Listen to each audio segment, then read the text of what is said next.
Okay, we're going to look at how to analyse a transcript in the child language development section of paper 1. First of all, let's have a look at the question. And it says language development is less about just learning vocabulary and grammar and is more about using them in social interactions. Referring to dataset 1 in detail and to relevant ideas from language study, evaluate this view of children's language development. You'll always get a statement like this, and what they're looking for you to do is to look at different theories, different approaches, different perspectives of the way that we can look at how children develop and acquire language. And I've just put a few annotations there of just some things I was thinking about before I'd even really looked at the data, at the transcript. Okay, I was thinking, okay, the first thing I thought was this bit about social interactions. Obviously, it's going to want you to focus on social interactionism and therefore Brunner and Vygotsky. And so the role that caregivers and adults have in developing children's language abilities, that's obviously going to be a key thing. But then I also thought this bit about learning vocabulary and grammar.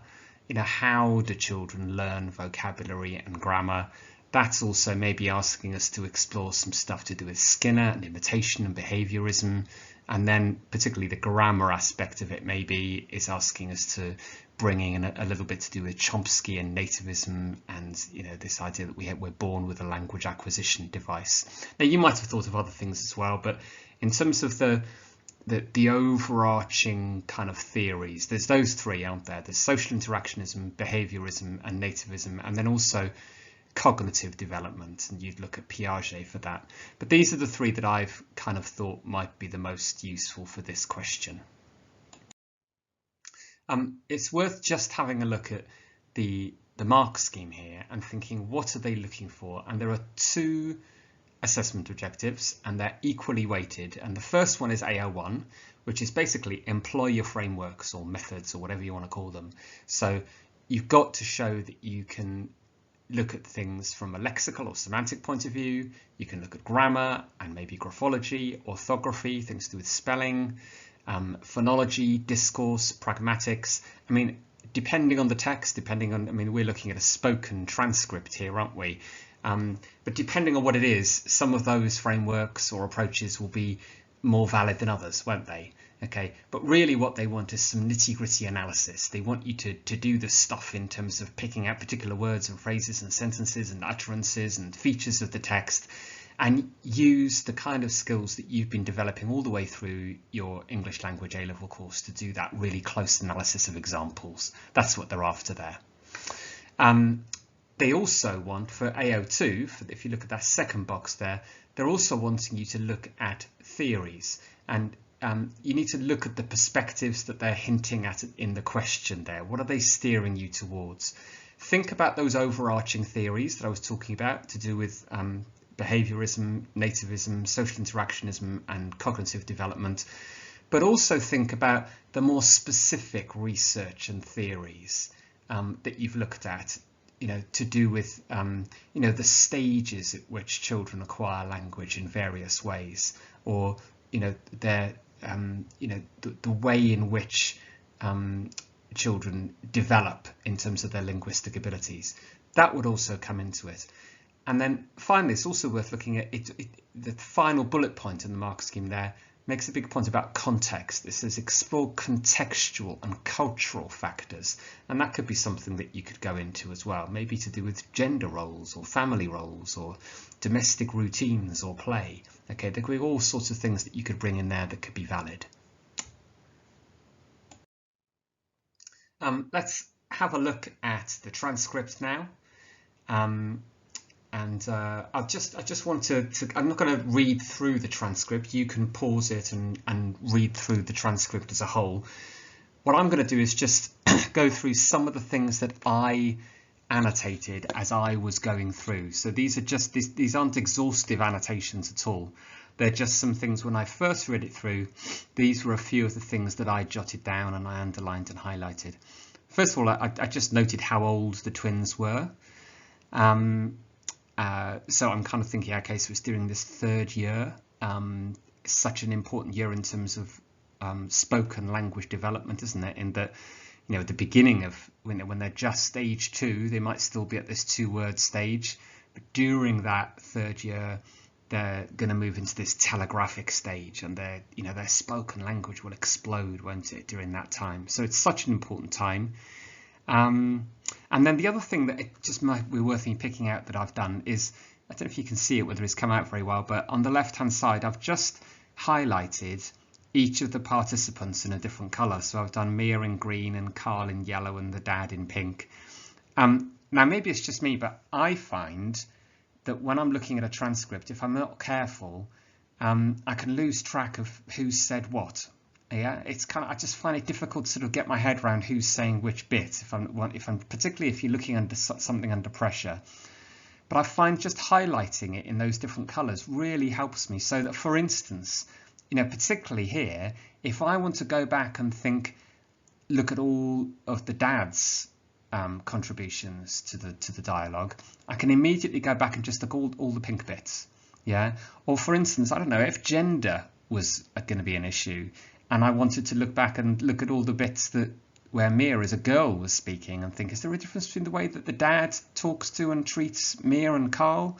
Okay, that could be something else that I could look at, couldn't it? And looking back at those different colours then would just help me to find those bits and those specific interactions between 2 or 3 people within the dialogue. So it's just a little tip there.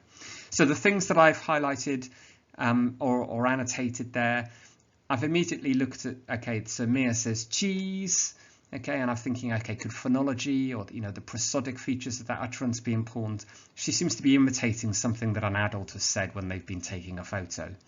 I thought it was interesting that Carl says, I done one, and I kind of wondered whether, is that him omitting the auxiliary verb as in I have done one, or is he maybe copying something that an adult or a caregiver or whatever has said? In a lot of regional dialects, people say I done it rather than I did it. So is it kind of like a non-standard dialectical version of the simple past? I don't know, in which case you could be copying.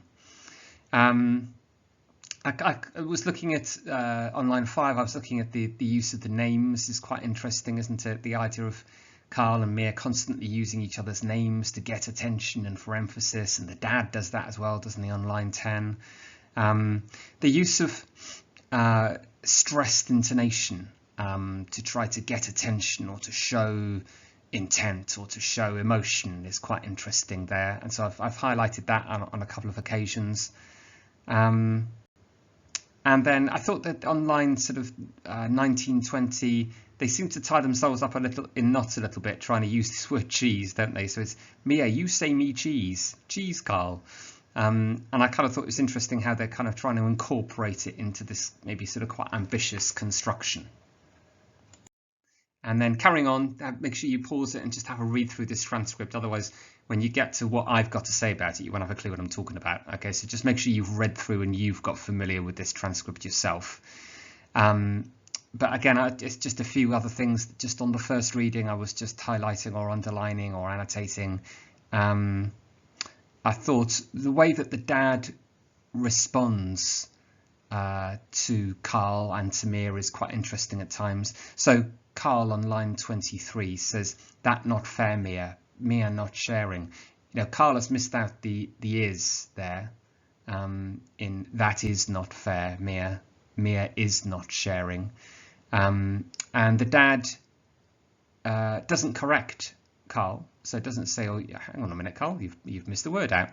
Okay, but it says, Mia, are you going to share now, Mia? So the focus is on the content and it's on the interaction and on the content of the conversation rather than the grammatical accuracy of it. I thought the tag question on line 26 was quite interesting. Mia, one more picture and then you share, okay? I thought that little okay was quite interesting. And then right at the end, we've got a couple of thank yous, one from the dad, and then Mia uses the word thank you. I think there was a please earlier on as well. So in terms of social interaction, they were things that I was sort of picking up on. And then at the bottom, I've tried to just jot down what might be the sort of 3 or 4 main things I'm going to focus on. Well, on a pragmatic level, you know, their development in terms of how to cope with a situation where there seems to be quite a lot of conflict. You know, Mia and Carl are basically fighting over this camera, aren't they? And the dad is like this referee trying to intervene and trying to get them not to bicker and argue and to share and so on. And how does he do that on a linguistic level? We've got to focus on what's happening language-wise, not just on their behaviour. But how does the dad kind of model that? And the moment we start looking at that modelling, then we're dealing with Bruner and social interactionism and language acquisition support system, and Vygotsky, aren't we? And sort of steering and guiding and coaching a child through their zone of proximal development. And then the second thing I was thinking, well, in relation to that, child-directed speech, you know, how does the dad talk to the child could be interesting. Are there any examples of recasting or expansion?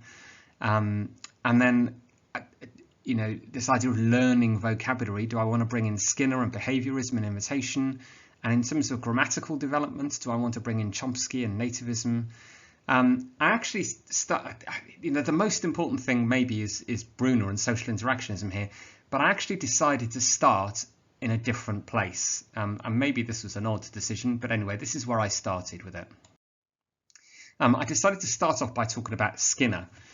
And I think I kind of felt that I wanted to deal with that, and to deal with Skinner and Chomsky and this idea of, you know, what are they learning in terms of vocabulary? What are they learning in terms of grammar? And sort of weighing up those two perspectives before I then focused on the interaction and the coaching and the modelling and what's happening on a sort of deeper pragmatic level. So that was the order I decided to deal with it in. Let's have a read through what I've put. At age 2 years and 5 months, these twins will undoubtedly have learnt a significant amount of the vocabulary from their caregivers. Behaviourists such as Skinner would argue that this vocabulary is learnt by means of imitation, copying parents and other caregivers who use positive and negative reinforcement to reward or punish the child's language within a process known as operant conditioning. Now you can see I'm talking straight away about the twins and about their transcript, and then I'm setting out, right, this is what behaviorism is, and I'm showing just within one sentence a really clear understanding of it. I'm not spending a whole paragraph warbling about it. Okay, I'm just making it really clear. I know what behaviorism and Skinner is all about. I've just done it within what, sort of 3 lines. Okay, and the examiner would recognize that, and now they're going to want to see me applying that and relating that to the examples that I've got in this transcript in the exam. So I've now said, in this transcript, it is reasonable to suspect that Mia and Carl have heard an adult use the word cheese when taking a real or imaginary photo. They have adopted the word and begun to use it in this social context while playing with their toy camera. So I'm saying, look, there's a degree of imitation going on here. When Carl begins taking pictures of his toys on line 31, he constructs an entirely grammatically accurate utterance in saying, "Say please, cherry picker." On other occasions, both Carl and Mia seem to construct slightly more awkward expressions, such as, "Mia, you say me cheese," and "cheese, Carl," which do not entirely mirror the way an adult would use the word. So I'm saying, well, sometimes they seem to mirror this adult construction. Sometimes they seem to use that word and just adapt it and use it in slightly odd ways. And I'm saying this is perhaps evidence of the limits of a behaviourist approach to child language development, because this ability to manipulate and employ the word within other grammatical constructions is an indication of their deeper understanding of grammar, even though they make errors at times when attempting ambitious constructions. This would support Chomsky's nativist approach to child language development, that we are born with a language acquisition device and are hardwired to develop an understanding of language, including grammar, and will acquire an understanding of it if we grow up in a language-rich environment. So what I'm trying to do there, again, I've just within a sentence, I've explained what Chomsky and nativism and LAD is all about. Okay, they're the bits in red there. What I'm trying to do is saying, look, there's a degree of imitation and copying going on here. The fact that the child is saying cheese and say please, say cheese, cherry picker, and so on. But on other occasions, there are moments where they seem to use that and kind of like sort of distort it and use it in slightly odd ways, But just that process of manipulation itself shows an ability to play with language and an ability to construct different grammatical constructions than the ones that they might have overheard from adults. And that shows a kind of deeper understanding of grammar that perhaps ties in more with Chomsky's idea of us all having a language acquisition device. Let's carry on. A further example of imitation is Mia's use of emphasis on line 12 when she says, "Carl, that's not very nice." Here, her emphasised prosodic features seem to mirror those of her father 2 lines previously, and she seems to have learned that raising your voice or changing your tone can be used to express disapproval and to achieve a desired effect, in this case, getting the camera off her brother. I just want to draw your attention to some of the things that I'm doing here. One is, what we're constantly trying to do is balance 3 things. We've got to be talking about different theories and research, okay? We've got to be picking out specific examples from the text. And we've also got to be analysing and using and showing off some of our linguistic terminology. And if we do all those 3 things, then we're going to be hitting constantly assessment objectives 1 and 2. And you can see that the red there is me dealing with the theory side of it. The yellow examples are the actual examples of the text. If I go more than a few lines without any examples, there's a problem, isn't there? Because it means I've lost my focus on the text. Okay. Now, one of the things I'm aware so far that I haven't done very much of is I haven't done maybe very much kind of close analysis of these examples using linguistic, frameworks and terminology. Okay, I haven't really been talking about what's going on a kind of lexical or phonological or grammatical level. I'm just starting to do that, and that's what that blue highlighted example about talking about prosodic features is all about. But they're the 3 things I've constantly got to be trying to do all the way through. Okay, let's keep going. A behaviourist approach would argue that the most important thing in child language development is reinforcing correct use of lexis, phonology and grammar. Yet in this transcript, the father is far more intent on modelling linguistic methods of avoiding conflict than on correcting non-standard phonology or telegraphic constructions. So can you see my point here? My point here is that the father isn't interested in the child making a mistake in how they pronounce a word, or whether they've missed the word out, or whether they've grammatically got something correct.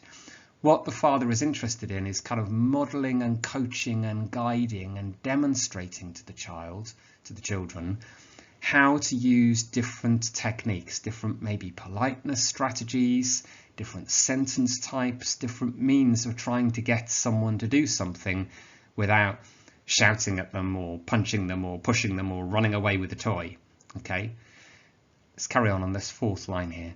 For instance, on line 16, he does not correct Carl's pronunciation of picture, but reforms Carl's directive into an interrogative by saying, "Mia, are you going to take a picture of Carl?"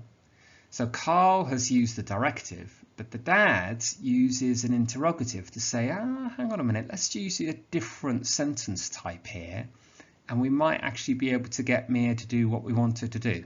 Can you see what I mean?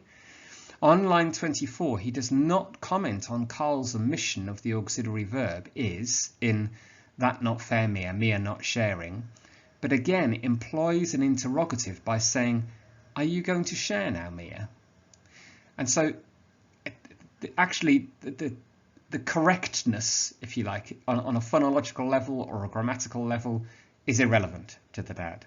Okay, and the more important thing that he's trying to teach or to model or to sort of guide the children through, if you like, in terms of their language development is, how do you deal with an argument when someone's got something that you want? How do you get them to do it? And he's kind of showing them how to do it in the form of asking questions, not just using directives.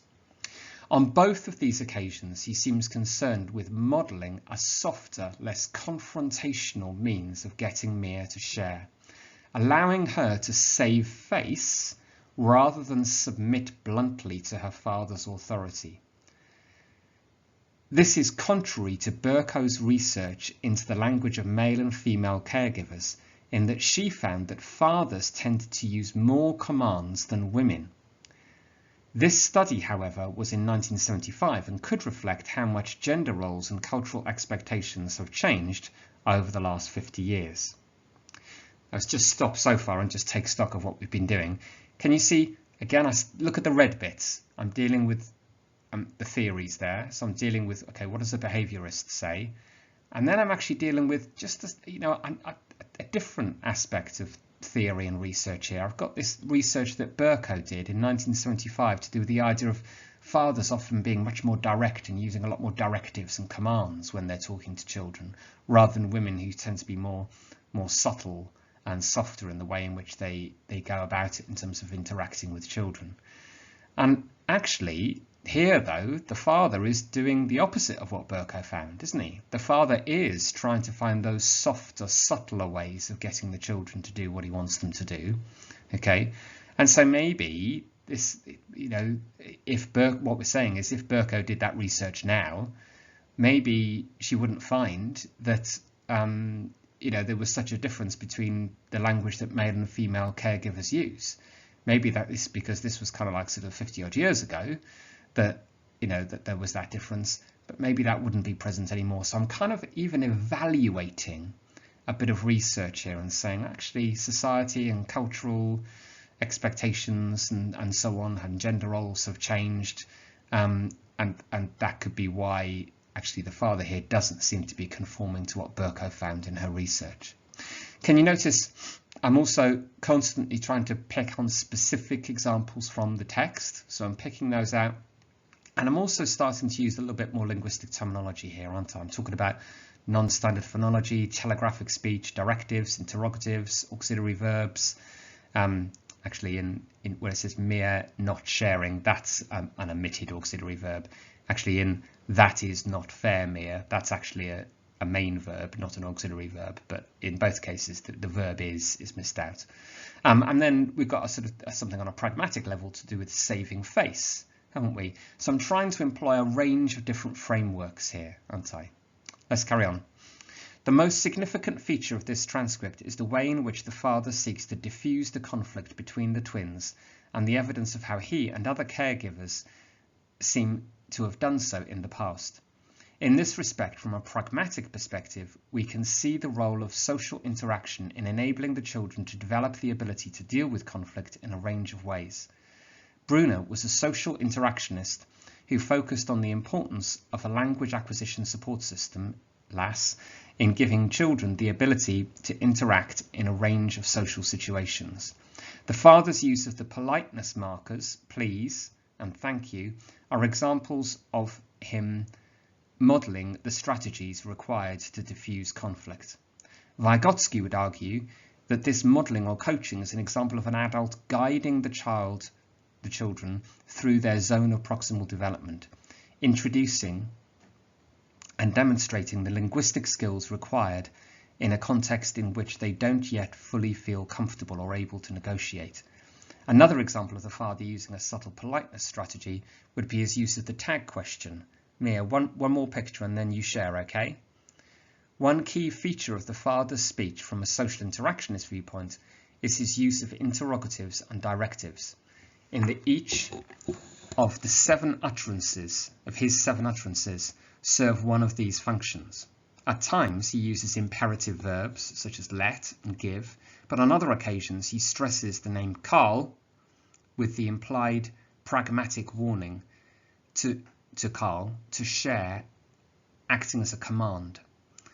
Frequent use of interrogatives and directives is a common feature of child-directed speech, as is exaggerated prosodic emphasis. So I'm now bringing it back to another kind of aspect of theory here. I'm talking about child-directed speech, and I'm saying actually these things that the father's doing here, these frequent use of directives and of interrogatives, this is exactly what you'd expect from an adult talking to a child if we look at research into child-directed speech. And then I'm just showing off a little bit about child-directed speech and views about it, just to evaluate this idea of child-directed speech and its role in child language development. And I'm saying in some cultures, for instance Samoa and Papua New Guinea, child-directed speech is not used when talking to children, yet these children go through the same developmental stages at roughly the same rate. However, Clark and Clark's research suggests that children who are only exposed to adult speech do not acquire the same standard of language as those whose caregivers speak to them using the CDS. So I'm just evaluating another little bit of theory to do with the way that adults interact with children. Now, this isn't a full answer, and you can already see from my annotations that there were more things that I would have focused on, and you could, well, when you were looking through it, you might have thought there's so much more that we could look at here in terms of the way that Carl and Mia interact, and the way that Dad maybe sort of talks to Carl and Mia, and is that different, or how does that change during the course of the conversation? There might be more things in terms of, on a grammatical or a lexical level that I think are quite interesting, in terms of things that they're capable of doing at age 2 years, 5 months that you want to pick up. What I'm trying to do is just model for you how to construct an answer here. And you can see it's this juggling, it's this balancing, isn't it, between briefly but clearly talking about the theory and showing you really understand it, and whether that's something to do with behaviorism or nativism or cognitive development or social interactionism, or look at my stuff to do with Burko and the language of male and female caregivers, or the stuff later on to do with child-directed speech and Clark and Clark. It's balancing that with your nitty-gritty analysis of the text, trying to show off your linguistic terminology and trying to employ a reasonable number of frameworks, not just looking at something on a lexical level, not just on a grammatical level, but also on a pragmatic level and a phonological level, trying to deal with a few different frameworks to show that you've got that breadth of understanding. And then finally, just 3 tips from examiners' reports that I've been looking through over the last few days. The first is avoid theory dumping. Now, however tempting it is, you can't just slap down something to do with a particular theorist or a particular bit of research or whatever and think, well, I'll just put it there, maybe they'll give me a mark. What they really want you to see you doing, and I know this is hard, but what they really want to see you doing is taking what you know about all these different theories and all this different research and thinking, what's relevant here for this transcript that I've got, okay? And starting off by showing that you understand that theoretical approach or that piece of research or whatever, but then saying, what have we got here? What have we got here in this transcript that relates to that, okay? And then evaluating that kind of that perspective or way of looking at child language development and saying, well, what evidence have we got for here? Or have we got some things that maybe argue against it? Yeah. And the second thing is that the most effective answers, they say, were not the longest, but the most focused. And this is where I know it's hard time-wise in this exam, but you've got to be a little bit brave to think you're going to go for quality rather than quantity. Okay. I know that, ultimately at the end, if you've only got 5-10 minutes left, you're going to want to just sort of get some things down. You're going to want to start doing some analysis, just nitty-gritty little sort of point, if you're in a rush in the last sort of 5-10 minutes. But up until that point, okay, weigh up and think through what you're going to say and try and structure your answer a bit like I did into kind of like sort of 3 or 4 sections. And then also trying to offer different views and perspectives. Try to think, okay, what is there in terms of imitation and copying? What is there in terms of showing kind of like a real understanding of how to manipulate language and an understanding of grammar, even when a child might be making errors, and that could be evidence of nativism. What have you got there in terms of interaction between the children and between the adults and the children? And that's where that sort of the social context of that interaction and social interactionism and Bruner and Vygotsky could be important. And then what have you got in terms of the child's cognitive development and understanding? And that's where you could bring in Piaget. But there are so many other pieces of research that, don't ignore all those, and stages of development. Don't think that they're less valuable than those kind of sort of 4 overarching, broader theoretical ways of looking at child language development. Okay. Hope you found that useful. If you did, please like it and share it and subscribe to English Gorillas.